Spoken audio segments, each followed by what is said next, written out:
The filing in this case reflects our belief that baby Emmanuel was abused, a victim of child abuse over time, and that eventually, because of that abuse, he succumbed to those injuries.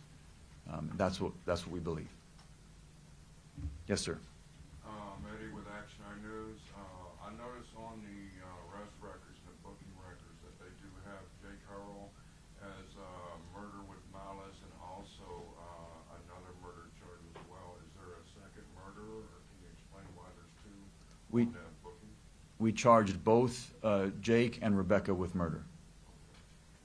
Who's next? Yeah, go ahead, Rob. This is in reference to what Chad was talking about, but can you go into some detail about that case in 2023 and what happened there? Sure. And from my understanding, it was a suspended sentence. Yes, I will. So in 2018, Jake Haro with his ex-wife, there's another child who they were prosecuted for child abuse as well, child neglect, cruelty. That child was also an infant, and that came to the courts, arrested in 2018, it came in to the courts in 2023.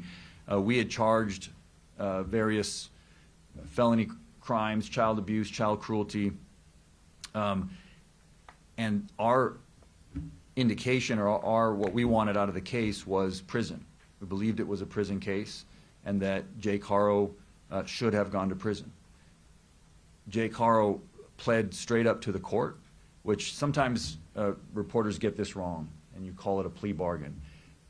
Judges are not allowed to plea bargain. Defendants can plea bargain with the prosecutor, but when a defendant pleads up to the court, they plead to everything that they've been charged with, and they're essentially throwing themselves on the mercy of the court. In this case, a judge here in Riverside County, happened to have been a visiting judge from San Bernardino County, gave Mr. Haro a suspended sentence, which means, if I can translate for you what that is, it means that instead of sending him to prison, he chose to give him probation and suspend prison time sort of over his head, meaning that if he violated his probation, he would then go to prison. My prosecutor in the courtroom objected to that and said on the record, we object, we think it's a prison case, you should send him to prison. And the judge decided, as is the judge's right to do in that case, he decided that Mr. Haro deserved an extra break and gave him probation and basically 180 days of work release, which ends up being like community service. I will say that it was an outrageous error in judgment by this judge. And I don't have any problem saying that. I'm not attacking the judge personally. That decision was absolutely outrageous. Mr. Haro should have been in prison at the time that this crime happened. And if that judge had done his job as he should have done, Emmanuel would be alive today. And that's a shame, and it's an outrage. And I hate to say that, but when our criminal justice system breaks down, I'm going to just call it like it is and tell you it broke down. It's not how it's supposed to work. The judge had obviously meant well. At the end of their sentence, he told Jake, I'm giving you a big break today, don't mess it up.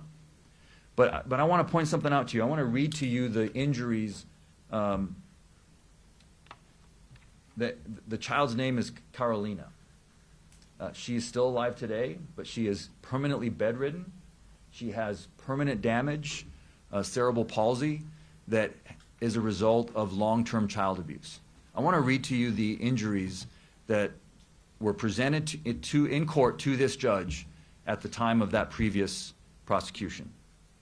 Acute fracture of the posterior left rib, 5th rib, healing fractures of the posterior lateral 6th, 7th, and 10th through 12th ribs, healing fractures of the 6th and 9th through 12th ribs, partial bone fracture of the skull, brain hemorrhage, significant prevertebral soft tissue swelling of the neck, and a healing tibia fracture of the right leg. This is severe abuse for an infant. And so whatever you think of the criminal justice system and people need a break, someone who does that to a child belongs in prison, period.